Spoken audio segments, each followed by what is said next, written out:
शहराचा ना गावामधला झालो मी. शहराचा ना गावामधला झालो मी. दोघांमधली सीमारेषा झालो मी. वाह! दोघांमधली सीमारेषा झालो मी. घोंगावत असतात दिवस माझ्यात जुने. घोंगावत असतात दिवस माझ्यात जुने. गावामधला पडका वाडा झालो मी. वाह, वाह! गावामधला पडका वाडा झालो मी. आणि एक शेर आहे त्यात, की कोणी माझी ओळ बांधली जखमेला. कोणी माझी ओळ बांधली जखमेला. कोणासाठी औषध पाला झालो मी. वाह, वाह! कोणासाठी औषध पाला झालो मी. वाह! आणि ही गझल पूर्ण वाचतो, हं. की ज्याची ओंजळ भरली त्याला कणगी सुचली. माझी आवडती गझल आहे. ज्याची ओंजळ भरली त्याला कणगी सुचली. ज्याची मूठ रिकामी त्याला चोरी सुचली. ज्याची मूठ रिकामी त्याला चोरी सुचली. एक वीट अन त्यावर विठ्ठल मूर्ती सुचली. एक वीट अन त्यावर विठ्ठल मूर्ती सुचली. अभंग रचना कुणास सुंदर इतकी सुचली. ज्याची हिम्मत पक्की तो हा डोंगर चढला. ज्याची हिम्मत पक्की तो हा डोंगर चढला. ज्याची हिम्मत खचली त्याला खाई सुचली. ऐक ज्याची हिम्मत खचली त्याला खाई सुचली. आणि आधी पोपट सुचला फांदीवर बसलेला. आधी पोपट सुचला फांदीवर बसलेला. मग फांदीवर हिरवी हिरवी कैरी सुचली. वाह! मग फांदीवर हिरवी हिरवी कैरी सुचली. शेर बघा, की टेबलवरती होती तोवर वाचायाचो. टेबलवरती होती तोवर वाचायाचो. उगीच पुस्तकांसाठी ही अलमारी सुचली. क्या बात है! उगीच पुस्तकांसाठी ही अलमारी सुचली. आणि गावावरची कविता लिहिली शहरामध्ये. हं. गावावरची कविता लिहिली शहरामध्ये. शहरावरची कविता मजला गावी सुचली. क्या बात है! शहरावरची कविता मजला गावी सुचली. आणि एक उदासी पहाड बनून उभी राहिली. एक उदासी पहाड बनून उभी राहिली. पहाडात त्या मज बुद्धाची लेणी सुचली. आहा! पहाडात त्या मज बुद्धाची लेणी सुचली. आणि शेवटचा शेर यातला, इर्षाद. की फक्त मिठीने एका भांडण मिटले असते. फक्त मिठीने एका भांडण मिटले असते. गोष्ट मला ही वेळेवर का नाही सुचली. क्या बात! गोष्ट मला ही वेळेवर का नाही सुचली. ज्याची ओंजळ भरली त्याला कणगी सुचली. ज्याची मूठ रिकामी त्याला चोरी सुचली. वाह, वाह, वाह! क्या बात आहे! खूप छान, खूप छान. नमस्कार, बोलूया तुमच्या आमच्या मनातलं यामध्ये आज आपल्याशी मनमुराद गप्पा मारायला आलेले आहेत प्रसिद्ध कवी, गीतकार, गझलकार श्री वैभव देशमुख सर. नमस्कार सर. नमस्कार. सर, बुलढाण्यापासून तुमचा प्रवास हा सुरू झालेला आहे एका छोट्याशा गावातून. त्याबद्दल आम्हाला जाणून घ्यायला आवडेल. सर्वात आधी आभार तुम्हा सर्वांचे, की इकडे बोलावलं. माझा हा दुसराच पॉडकास्ट आहे. तर गावाकडचं म्हणजे बुलढाणा हा माझा जिल्हा आहे. बुलढाणा जिल्ह्यामध्ये एक चांडोळ नावाचं माझं एक छोटं गाव आहे. तर तिकडे 12वीपर्यंत माझं शिक्षण गावीच झालेलं. आणि त्यानंतर गावी असतानाच मला चित्रकलेची आवड होती. आणि चित्रकलेतूनच मग नंतर पेंटिंग या गोष्टीकडे मी वळलो. आणि गावात काही पेंटर मित्र होते. त्यांचं ते पेंटिंग बघता बघता मी ते शिकलो. आणि मग नंतर पेंटिंगचा व्यवसाय माझ्या गावामध्ये शिकत शिकत मी करायचो. बरं. आणि ते सुरू असतानाच मग कविता वगैरे 9व्या वर्गापासून कविता लेखन वगैरे करायला लागलो. आणि मग तिथून तो सगळा असा प्रवास सुरू झाला. मग पण ती कविता अशी सुचत कशी गेली अवघ्या 9व्या वर्गात असताना? होय. तर ते 9वीत असताना काय झालं होतं, की आमचे जे शिक्षक होते परघर मोर सर म्हणून, आमचे जे मराठी ते फार सुंदर शिकवायचे. तर त्यांचं एक काय म्हणतात, त्यांची एक मिमिक्री, त्यांची जी स्टाईल होती, एक वेगळी स्टाईल होती कविता म्हणण्याची. बरं. ती स्टाईल कॉपी करत करत त्या कवितेचं खूप असं वेड लागत गेलं. आणि नंतर असं कळत गेलं की हे आपल्याला आवडतं. हं. आणि त्यांनी ते इतकं सुंदर कविता शिकवायचे, त्यातूनही त्याची ती गोडी लागत गेली. आणि असं ते म्हणायचे की तुम्ही ज्या गोष्टी मोठ्या मोठ्या पुस्तकं लिहून सांगता येत नाही, ते कवितेच्या 4 ओळीत 8 ओळीत तुम्हाला ते सांगता येते.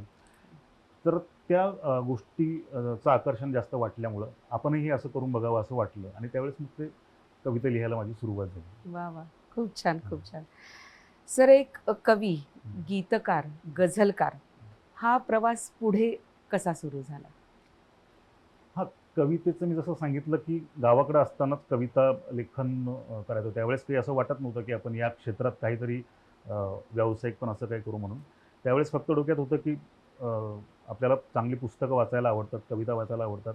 आणि हे सगळं शक्य आहे शिक्षक वगैरे असं त्यासाठी आपण व्हावं काहीतरी, असं त्यावेळेस डोक्यात होतं. तर तसा तो विचार त्यावेळी मी करायचो. पण कविताची सुरुवात म्हणण्यापेक्षा 9वी-10वीमध्ये कवितेची जास्त गोडी लागत गेली. बरं. आम्हाला म्हणजे अजूनही मला 9वीच्या आणि 10वीच्या काही कविता अनेक पाठ आहेत. तर त्यातले आमचे इंद्रजित भालेराव सर म्हणून जे होते, तर त्यांची एक कविता आम्हाला अभ्यासाला होती. हं, तर त्या कवितेचा एक खूप चांगला इम्पॅक्ट पडला. हं. म्हणजे आधी कविता तसं गावाकडं असं काही तेवढं जागरूकता नव्हती की कवितेबद्दलची सुद्धा. पण भोवती जे काही भजनं ऐकली जायची किंवा गावाकडची जी चित्रपटाची गाणी जेव्हा ऐकायचो त्याचं पण एक पण हे कळत नव्हतं की ह्या कविता असतात किंवा काय. हं. तर त्यांची जी एक कविता होती त्या कवितेनं जास्त कवितेकडे ओढला गेलो मी. कारण त्यामध्ये सगळं भोवताल, गावाकडचे अनुभव ते सगळं दिसायला लागलं. हं. म्हणजे त्यांची एक त्याच्या 4 ओळी मला त्यांच्या सांगायला आवडतील, अच्छा. की त्यांची फार सुंदर कविता होती गावाच्या अनुभव मांडणारी हं. किंवा गावाचं चित्रण करणारी. त्यांची कविता होती, की नाही नदी, नाही नाला, नाही खळाळतं पाणी. नाही नदी, नाही नाला, नाही खळाळतं पाणी. माझ्या गावच्या पाण्याची आहे रीतच अडाणी. माझ्या गावच्या पाण्याची आहे रीतच अडाणी. नाही मारत मुसंडी होऊन या धबधबा. माझ्या गावच्या पाण्याचा नाही कुठे दबदबा. त्यातल्या इतकं सुंदर ओळी होत्या त्या शेवटच्या, की माझ्या गावच्या पाण्याचे खोल जमिनीत झरे. माझ्या गावच्या पाण्याचे खोल जमिनीत झरे. जरा फाकवता माती झरे होतात पिसारे. वाह! जरा फाकवता माती झरे होतात पिसारे. वाह! वाह! तर या कवितेमुळे मी जास्त कवितेकडे ओढला गेलो. आणि नंतर मग 12वी नंतर मी अ, गाव सोडलं आणि पेंटिंगच्या व्यवसायासाठी म्हणून मी याला औरंगाबादला आलो. त्यावेळेचं औरंगाबाद, आता बरं. छत्रपती संभाजीनगर. बरं. तर तिथे मग आल्यानंतर हे करत असताना नंतर कळत गेलं, की आपल्याला कवितेमध्ये जास्त रस वाटतोय आणि तिथे हं. सगळी लोकं भेटत गेलीत. हं. आणि त्यातून मग कवितेकडचा ओढा वाढत गेला. त्याची समज वाढत गेली. हं. पुस्तकं पूर्वी गावी कधीच मी कवितांची पुस्तकं अशी हं. स्वतंत्र कवितांची पुस्तकं कधीच वाचली नव्हती. हं. ती मी संभाजीनगरला आल्यानंतर, छत्रपती संभाजीनगरला आल्यानंतर मी पहिल्यांदा कवितांची पुस्तकं बघितली. बरं. तिथून तो प्रवास सुरू झाला. बरं. मग तिथे कोणी कवी वगैरे असे संपर्कात आले का? म्हणजे तुम्ही जे त्या काळी तुमचा होय. काही ग्रुप असेल किंवा असं काही होय. तर तिथं मी जसं सांगितलं, की मी पेंटिंगचा व्यवसाय करायचो. तर मी गावाकडून तिथं आल्यानंतर तिथं काही पेंटर मित्रांना भेटलो आणि मग काही दुकानांमध्ये मी साइनबोर्ड आर्टिस्ट म्हणून काम करायचो. तर त्यावेळी तिथं जी लोकं यायची साइनबोर्ड करण्यासाठी, तर त्यामध्ये एक संगीत अकॅडमी चालवणारे आमचे एक सर, वेद पाठक म्हणून सर होते. ते आले होते आणि त्यांनी मला काहीतरी मी मित्राला काहीतरी कविता वाचून दाखवतोय, असं त्यांनी बघितलं होतं. आणि मग त्यांना कळलं, की अरे हा पण कविता वगैरे लिहितो. मग त्यांनी स्वतःहून त्यांची ओळख करून दिली हं. आणि मग त्यांच्याकडे काही गायक लोकं होती, त्यांच्या संपर्कात काही कवी होते. त्या लोकांची त्यांनी गाठ घालून दिली हं. आणि तिथून तो सगळं सर्कल तयार होत गेलं. वाह! आणि मग खूप सारी लोकं, फमू शिंदे सर ज्यांच्या कविता आम्हाला अभ्यासाला होत्या, नंतर त्यांच्यासोबत पण कवितांचं म्हणजे शेअर करायला मिळालं, त्यांचं स्टेज वाह! शेअर करायला मिळालं. किती छान वाटलं असेल ना, हो, की ज्या खूप. अभ्यासक्रमात कविता आहेत, त्यांना भेटायची संधी मिळाली. नक्कीच. सर मग पुण्याकडे तुम्ही कसे काय वळलात? पुण्यात तो म्हणजे मी 2000ला याला आलो, संभाजीनगरला आलो आणि तिथं आल्यानंतर 2000 ते 2010 या हं. काळामध्ये मी तिथं पेंटिंगचा व्यवसाय करायचो. 2006 नंतर थोडंसं काय झालं, की डिजिटल पेंटिंगची क्रांती झाली अशी एकदम. हं. त्यामुळं आमच्या या साइनबोर्ड किंवा ह्या बाकीच्या सगळ्या लेटरिंगचं जे काम होतं आमचं, त्याला थोडंसं महत्त्व कमी झालं किंवा डिजिटलकडे जास्त लोकं वळली. म्हणजे आम्ही हे ₹20 ₹25 स्क्वेअर फीटनं काम करायचो पेंटिंगचं. हं. ते इकडं डिजिटलमध्ये ₹7 ₹6 अशा स्क्वेअर फीटनं मिळायला लागलं. त्यामुळं सगळे पेंटर लोकांची तेव्हा कामं ती गेली हातातून आणि त्यावेळी मग तेव्हापासूनच मी कविता वगैरे करायचो आणि अशी काही इव्हेंट सॉन्ग लिहायचो, वेगवेगळी अशी गाणी लिहायचो. तर हे माझ्या काही मित्रांना माहिती होतं. हं. तर त्याच वेळेस मग प्रणव सखदेव म्हणून जो माझा मित्र आहे, हं. तर तो पत्रकारिता करायचा आणि नंतर तो इकडे पुण्यामध्ये कॉपीरायटर म्हणून तो आला होता. बरं. तर ज्यावेळेस हे सगळं डबघाईला आलेलं होतं पेंटिंगचं, त्यावेळेस तो मला म्हटला होता, की "अरे तू पेंटिंगमध्ये एवढं सगळं हे करतोस आणि कविता तू करतोस, तर तू जाहिरात क्षेत्रामध्ये चांगलं काम करू शकशील बरं. कॉपीरायटर म्हणून." बरं. तर त्याने पहिल्यांदा मला ती डोक्यात आयडिया घातली. म्हणजे मी कॉपी रायटिंग हा शब्द पण ऐकला नव्हता त्यावेळी. हं. पण मग त्यावेळेस नंतर मग मी 2010ला पुण्यामध्ये आलो बरं. आणि मग ॲडव्हर्टायझिंगचा सगळा प्रवास सुरू झाला. बापरे! पण तेही इतकं सोपं नाहीये. म्हणजे नाही. तुमचं मूळ काय होतं तर पेंटिंग करणं होतं. पेंटिंगचं. कविता हा तुमचा छंद तुम्ही जोपासला आणि आता अचानक आता आपण म्हणतो ना सर्व्हायव्हल मोडवर यायचं आणि मग काहीतरी सुरू करायचंय, पुण्यात यायचंय, पाय रोवायचा आहे. मग हे ॲडव्हर्टायझिंग म्हणा, कॉपीराईट म्हणा. मग हा प्रवास तुमचा कसा झाला? हां, तर कॉपी रायटिंगचं तसं काही माहिती नव्हतं तेवढं. हं. फक्त पण मग ते आल्यानंतर इथं आल्यावर पुण्यात ज्यावेळी मी आलो तर त्यावेळी माझ्याकडे जो बायोडाटा जो असतो तर तो काय BA झाल्याचं ते होतं आणि कार्यक्रम वगैरे करायचो मी तेव्हा. तर ती पत्रिका असायच्या कार्यक्रमाच्या, त्या पत्रिका ठेवल्या होत्या. काही कात्रणं होती. म्हणजे तिथं औरंगाबादला असताना एक मोठं गझल संमेलन झालं होतं. आपले भीमराव पांचाळे जे आहेत सर, तर त्यांनी मोठं गझल संमेलन भरलं होतं. तर त्यावेळी त्या संमेलनामध्ये माझ्या गझला खूप लोकांपर्यंत पोहोचल्या होत्या. कारण खूप गझल गायकांनी त्या गझला गायल्या. निवेदकांनी मध्ये मध्ये शेर म्हटले आणि मी स्वतः पण तिथं सादरीकरण केलं होतं. कारण त्या संमेलनाच्या याच्यामध्ये पेंटिंगचं काम मी बऱ्यापैकी केलं होतं. तर ती सगळी कात्रणं माझ्याकडे होती आणि हे होतं. आता याच्या बेसवर कुठं वेगळ्या ठिकाणी अशी नोकरी मिळणं तसं काही नव्हतं. मग इथे मोना ॲडव्हर्टायझिंग म्हणून त्यावेळची मोठी एजन्सी होती दिनकर शिलेदारांची. तर त्यांच्याकडे मी ते गेलो सगळं घेऊन आणि तिथं मग सगळं त्यांनी बघितलं की कविता वगैरे ह्या गोष्टी. तर त्यांनाही तसं कवितेची आवड होती, कारण त्यांच्याकडे तो छंद नावाचा आपले छंद म्हणून एक दिवाळी अंक निघायचा. तर त्यांनी मला त्याचं सहसंपादक म्हणून आणि जाहिरात म्हणजे कॉपीरायटर म्हणून असं हे केलं आणि तिथं वर्षभर मी ते शिकलो. वर्षभर पूर्ण वेळ मी तिथं नोकरी केली आणि ते वर्षभरात ते शिकून घेतलं सगळं. ते कॉपी रायटिंग काय असतं वगैरे ते त्यांच्याकडूनच सगळं कळत गेलं आणि वेगवेगळ्या अशा मोठ्या मोठ्या ब्रँडसोबत त्यावेळेस काम करण्याची संधी मिळाली. सर, आता बोलता बोलता तुम्ही गझलचा उल्लेख केला, भीमराव पांचाळांच्या तुमच्या औरंगाबादच्या संमेलनाचा. तर आम्हाला मोह होतोय की एक गझल तुम्ही सादर करावी. हां, गझल तर त्यावेळी संभाजीनगरला असताना भटांच्या गझला वाचनात आल्या. त्याच्या आधी मी हिंदीमध्ये काहीतरी लिहायचा प्रयत्न करायचो. पण एक मित्र तेव्हा मला भेटला, बालाजी फड म्हणून. त्याने सगळ्या अशा गझलांच्या विश्वाशी परिचय करून दिला आणि त्याच वेळेस भीमराव दादा परिचयात आले. त्यांच्याकडून पण ते बऱ्यापैकी काय त्याचं तंत्र असतं वगैरे ते शिकायला मिळालं आणि नंतर मग गझल. त्यावेळेसच्या आता गझल त्यावेळी ज्या लिहिल्या होत्या त्यातली मी काही फक्त शेर ऐकवतो तुम्हाला की बंद दिवसाच्या घराचे दार होताना, बंद दिवसाच्या घराचे दार होताना, रोज आठवतो तुला अंधार होताना, रोज आठवतो तुला अंधार होताना, सोबती होतीस माझ्या तू उन्हाळाभर, सोबती होतीस माझ्या तू उन्हाळाभर, पण आता नाहीस हिरवेगार होताना, पण आता नाहीस हिरवेगार. क्या बात आहे. तसं ते त्यावेळेच्या अशा काही रचना होत्या. सर, हे सगळं करता करता मग मराठी चित्रपट सृष्टीमध्ये एक गीतकार म्हणून पदार्पण कसं आणि कधी झालं? हां, गीतलेखनाची जी गोष्ट आहे तर ते आधीपासून ज्या कविता लिहायचो तर त्यामध्ये गेयता होतीच. आधीपासून लयबद्ध कविता लिहिण्याची आवड होती. तर त्यामुळे आधीपासूनच म्हणजे मी औरंगाबादला असल्यापासूनच इव्हेंट सॉन्ग मी खूप लिहिलेत. म्हणजे माझा एक मित्र आहे निलेश राऊत म्हणून. तर त्यावर्षी एक मोठं स्त्रीकथी संमेलन भरलं होतं. म्हणजे महाराष्ट्रातल्या ज्या सगळ्या स्त्री कथाकार आहेत तर त्यांचं संमेलन भरलं होतं. त्याच्या अध्यक्षा कमल देसाई आपल्या होत्या कथाकार. तर त्यावेळी पहिलं गाणं पहिल्या गाण्याबद्दल बोलतोय मी की इव्हेंट सॉन्गसाठी म्हणून. तर माझा तो मित्र जो आहे निलेश, तर त्याला माहीत होतं की हा चांगलं लिहितो. तर त्याने मला त्या इव्हेंट सॉन्ग लिहायला सांगितलं होतं आणि ते सगळं ब्रीफ दिलं. तर ते एका दिवसात मी ते इव्हेंट सॉन्ग लिहिलं. ते पहिलं रेकॉर्ड झालेलं माझं गाणं होतं 2007 मध्ये. आणि त्यानंतर मी एक अल्बम पण केला होता महाराजांवरचा. तो अल्बम त्यावेळेस आला होता. तर तो एक अनुभव होता आणि मी जसं म्हटलं की त्यावेळेस इलेक्शनची पण मी खूप गाणी लिहिली होती तिकडे असताना. तर ती एक सराव गीतलेखनाचा झालेला होता सगळा. वेगवेगळ्या सिनेमांच्या चालीवरची गाणी, सगळ्या पक्षांची अशी ती गाणी होती.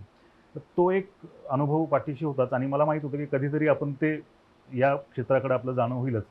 तर मग इथं आल्यानंतर माझा एक मित्र आहे रोहित नागबिडे म्हणून. तर मी त्याच्या म्हणजे तो टिंग्या नावाचा सिनेमा जेव्हा त्याचा आला होता तर तेव्हापासून आम्ही संपर्कात होतो.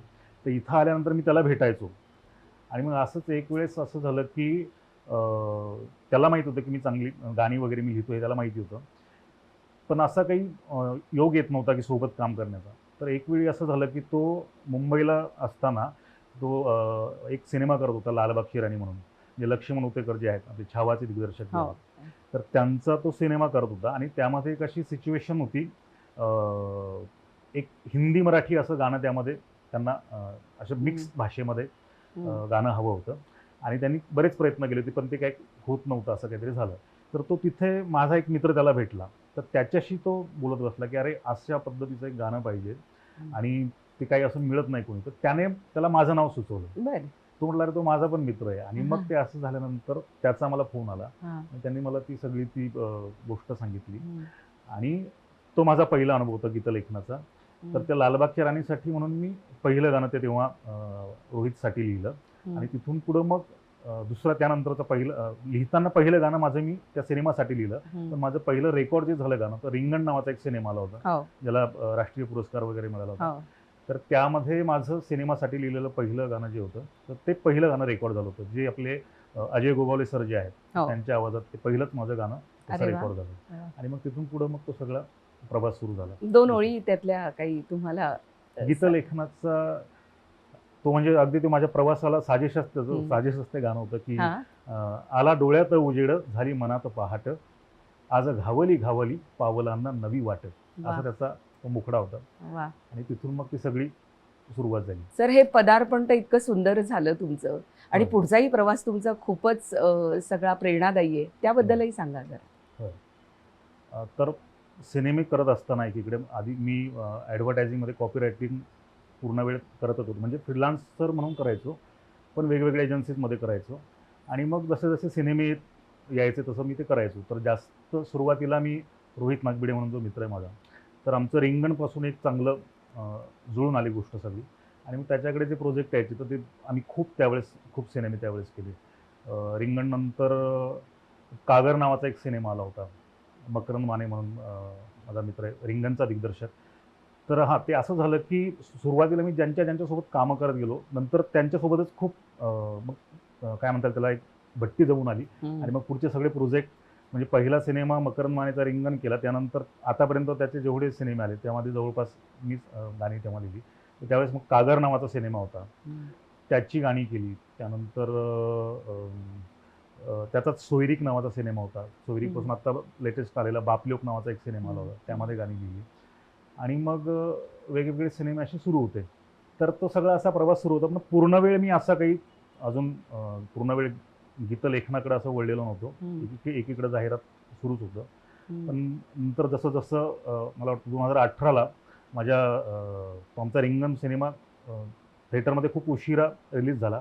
तर त्याचा गीतलेखनासाठी मला पहिलं पुरस्कार मिळाला होता अरे याचा, वा. रेडिओ मिर्ची म्युझिक अवॉर्ड. बर. तर त्यानंतर उदयोन्मुख गीतकार म्हणून पहिला पुरस्कार त्याला मिळाला. आणि मग कामं वाढायला लागली, असं ती सुरुवात झाली. क्या बात आहे. सर, असं कधी होतं का की चाली तुम्हाला दिल्यात आणि आता ह्याच्यावरती लिहा, हां. असं होतं म्हणजे? आणि किंवा कधी कधी गीत आहे, तर हे तुम्हाला हे कसं वाटतं, म्हणजे कुठले की अवघड आहे, सोपं आहे, काय आहे हां. त्याच्यामध्ये?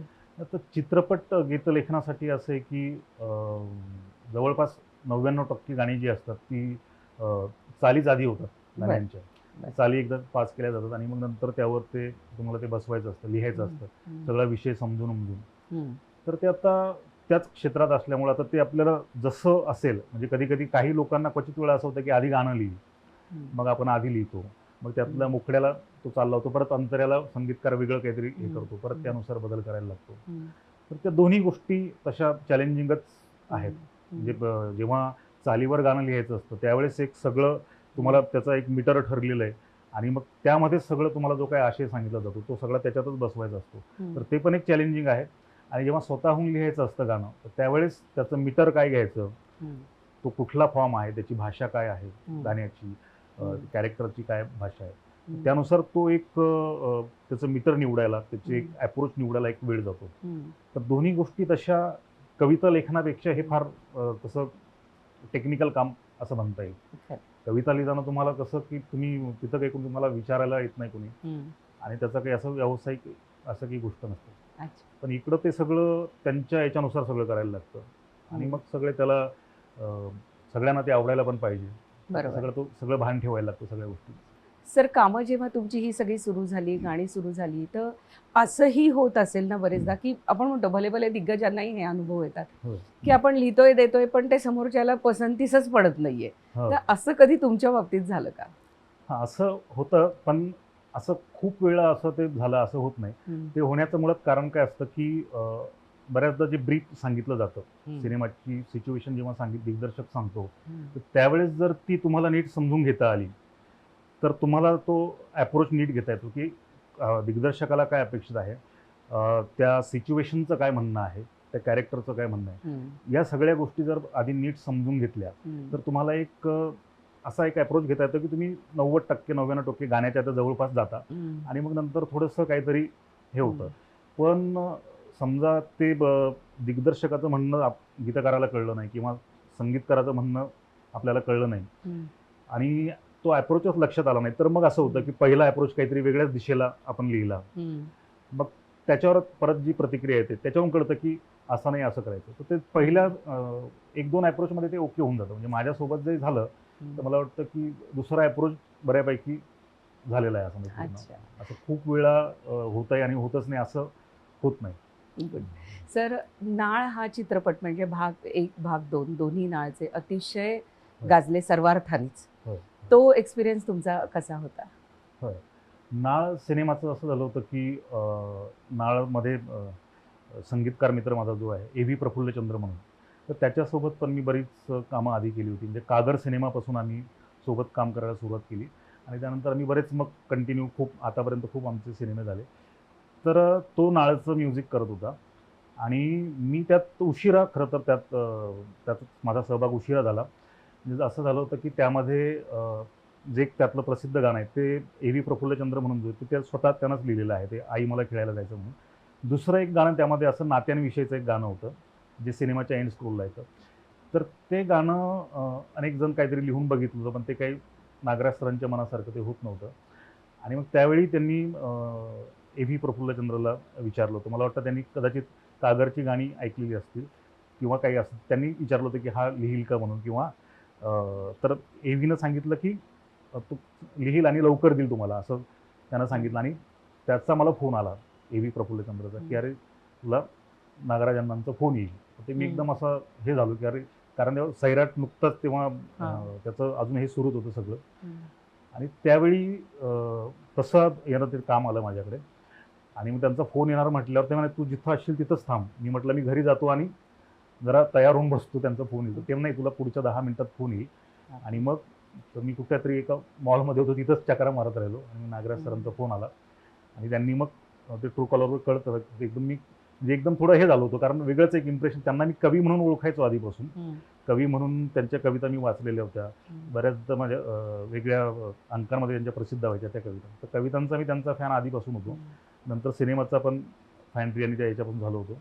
तर त्यांचा फोन आला म्हटल्यावर थोडा मी जरा हे झालो. पण मी फार शांतपणे त्यांचं ऐकून घेतलं की काय म्हणणं आहे काय. तर त्यांनी मला थोडक्यात सांगितलं की अरे तर मी म्हटलं सर थोडीशी गोष्ट सांगता येईल का. ते म्हणे अरे गोष्ट आणि मला माहिती तू लिहिशील याच्यावर. तू एक नात्यांचं गाणं म्हणून लिही की एक नात्याबद्दल काय ते एक त्याचं हे तयार झालेलं होतं काय म्हणतात त्याला ट्रॅक रेडी होता. सगळा म्युझिक ट्रॅक रेडी होता. तर मी तुला एक ट्रॅक पाठवतो आणि त्याच्यावर तू एक नात्यासाठी गाणं लिहितोय असं म्हणून तू बरोबर लिहिशील असं त्यांनी मला सांगितलं. आणि मग ते झाल्यानंतर ते गाणं तो ट्रॅक सोबत घेऊन त्याने मला पाठवला आणि ते ऐकत ऐकत मी घरी गेलो. आणि दुसऱ्या दिवशी असं होतं की माझ्या मित्राचं एक शेखर गिरी म्हणून माझा गझलकार मित्र आहे. त्याच्या पुस्तकाचं प्रकाशन होतं कळमला.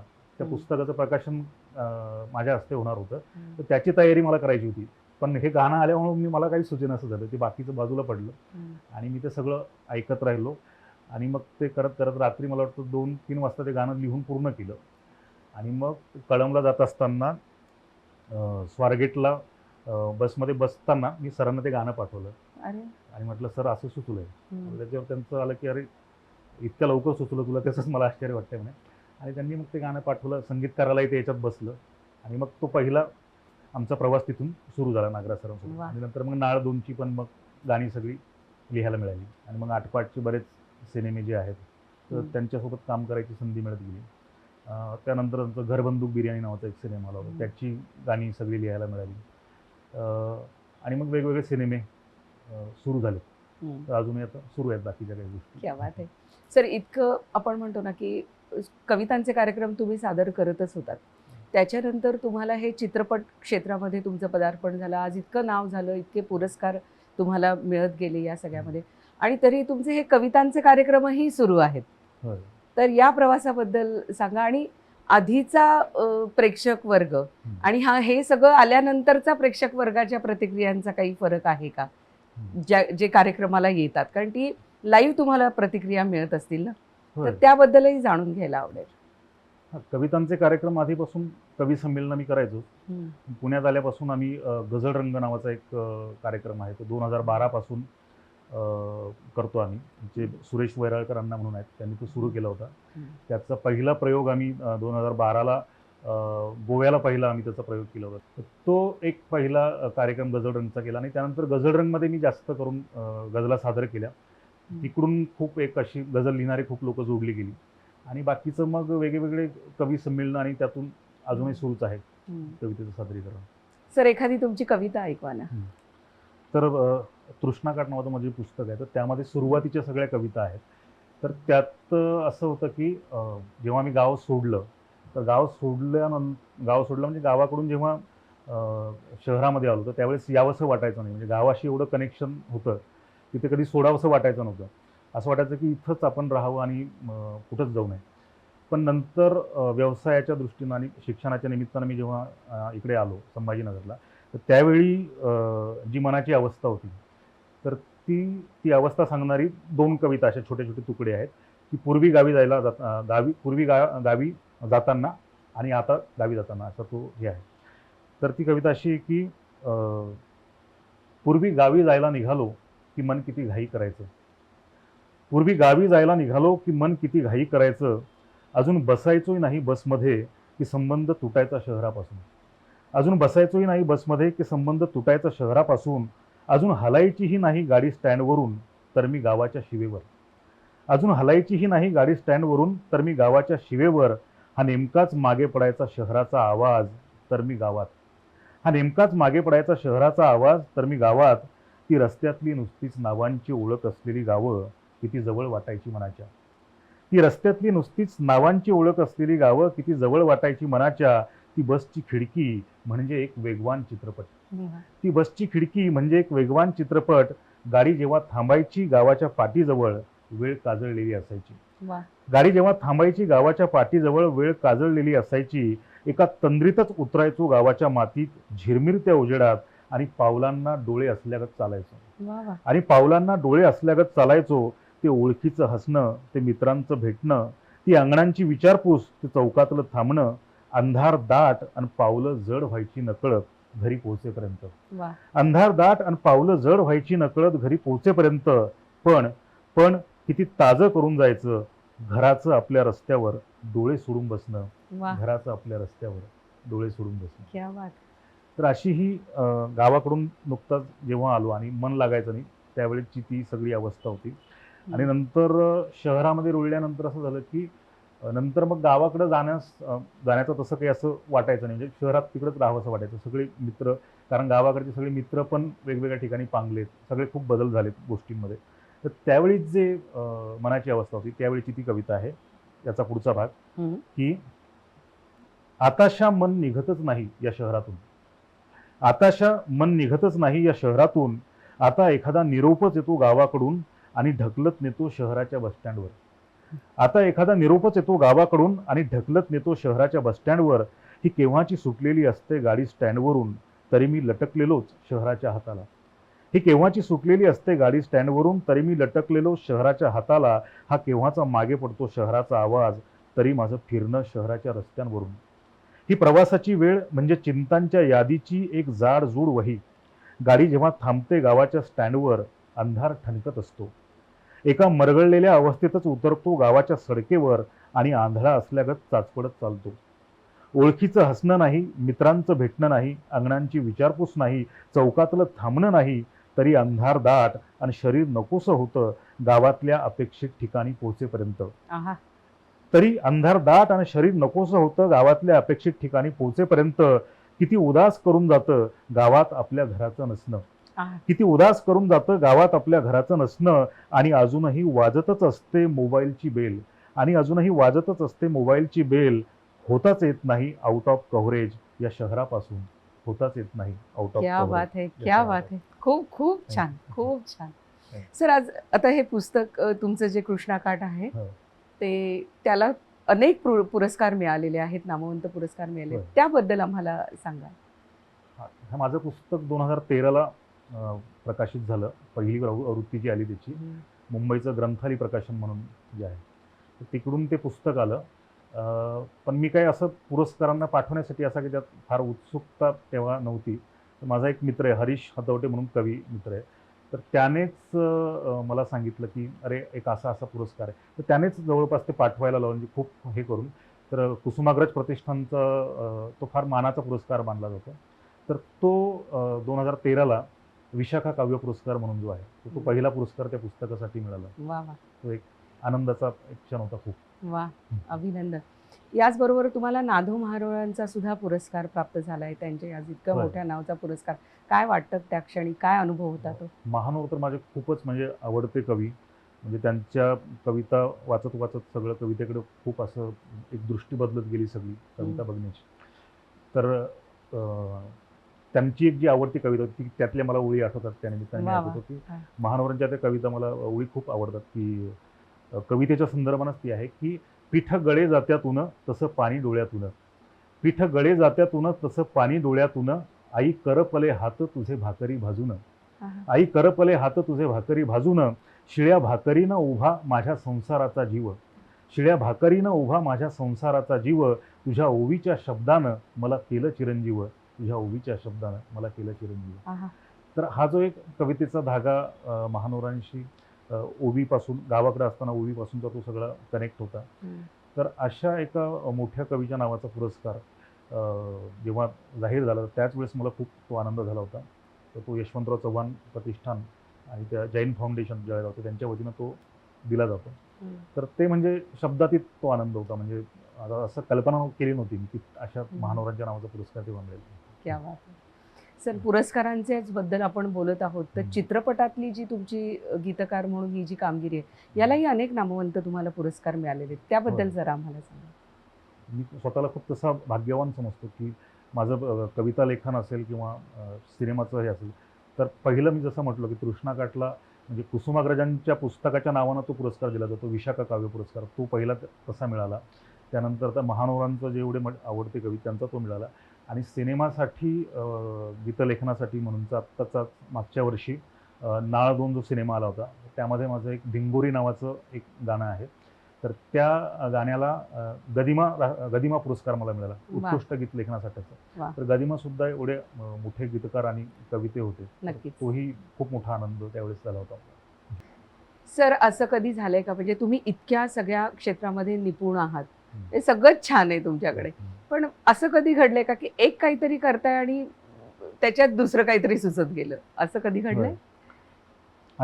असं बऱ्याच वेळा झालं म्हणजे काहीतरी आपण वेगळंच काम करत असतो आणि वेगळं आपल्याला सुचत जातं. म्हणजे कधी कधी मी गीतलेखन करत असताना मध्येच कविता सुचायला लागते मग ती आधी पूर्ण होते. तर तसंच एकदा आम्ही लोकमतचं एक काम घेतलं होतं आणि वेगवेगळे त्याचे स्टॉल रंगवत होतो आणि दिवसभर माझ्यासोबत माझा मित्र पण कमलेश वैष्णव म्हणून तो मित्र माझा असायचा. तर तो सोबत असायचा आणि मी सारखं ते काहीतरी तंद्री लागली होती मला काहीतरी कविता सुचायला लागली होती म्हणजे अशी चालीमध्ये काहीतरी भारी. तर त्या कवितेचं असं झालं होतं की मी ते लिहायचो समोर वेगळं लिहित असायचो पण मनात काहीतरी कविता सुरू असायची. तर ती कविता अशी झाली होती की दिवसभर ती डोक्यात घोळत होती आणि मग मी घरी आलो आणि घरी आल्यानंतर झरझर ती जशी स्टार्ट टू एंड सगळी अशी लिहून काढली आणि नंतर ती कविता मी खूप ठिकाणी त्या स्पर्धा कवितांच्या स्पर्धा आम्ही तेव्हा खूप करायचो. तर स्पर्धा केल्या त्यामध्ये तिला खूप ठिकाणी पारितोषिकं वगैरे मिळायची तेव्हा आणि नंतर मग तर अजूनसुद्धा लोक त्याची आठवण काढतात आणि अजूनही कधी कधी कार्यक्रमामधून मी ती म्हणत असतो कविता. तर त्या कवितेचं नाव आहे आठवते का काही अशी ती कविता आहे. तर ती मी गाऊन सादर करतो कुठे इर्षाद. तर कवीच्या आवाजात आपल्या की